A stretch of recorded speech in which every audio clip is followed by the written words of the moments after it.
ഡൽഹി മുഖ്യമന്ത്രി അരവിന്ദ് കെജ്രിവാളിന് അവസാന നിമിഷം തിരിച്ചടി. കെജ്രിവാളിന്റെ ജാമ്യ ഉത്തരവ് ഡൽഹി ഹൈക്കോടതി താൽക്കാലികമായി സ്റ്റേ ചെയ്തു.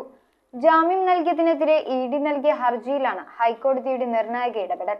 മദ്യനയാഴിമതി കേസിൽ തീഹാർ ജയിലിൽ നിന്ന് പുറത്തിറങ്ങാനിരിക്കെയാണ് അവസാന നിമിഷം ഡൽഹി മുഖ്യമന്ത്രി അരവിന്ദ് കെജ്രിവാളിന് തിരിച്ചടി കിട്ടിയത്. കെജ്രിവാളിന്റെ ജാമ്യ ഉത്തരവ് ഡൽഹി ഹൈക്കോടതി താൽക്കാലികമായി സ്റ്റേ ചെയ്തു. റൌസ് അവന്യൂവിലെ പ്രത്യേക കോടതി വ്യാഴാഴ്ചയാണ് കെജ്രിവാളിന് ജാമ്യം അനുവദിച്ചത്. ജാമ്യം നൽകിയതിനെതിരെ എൻഫോഴ്സ്മെന്റ് ഡയറക്ടറേറ്റ് നൽകിയ ഹർജിയിലാണ് ഹൈക്കോടതിയുടെ നിർണായക ഇടപെടൽ. വാദങ്ങൾ അവതരിപ്പിക്കാൻ വേണ്ടത്ര സമയം കിട്ടിയില്ലെന്ന് ചൂണ്ടിക്കാട്ടിയുള്ള ഇഡിയുടെ ഹർജിയിൽ ഹൈക്കോടതി അടിയന്തരമായി വാദം കേൾക്കും. ഹർജി പരിഗണിക്കുന്നതുവരെ ജാമ്യം സ്റ്റേ ചെയ്തത്. ഈ ഹർജി തീർപ്പാക്കുന്നതുവരെ കെജ്രിവാളിന് ജയിൽ മോചിതനാകാൻ സാധിക്കില്ലെന്നാണ് സൂചന. News desk metro 7.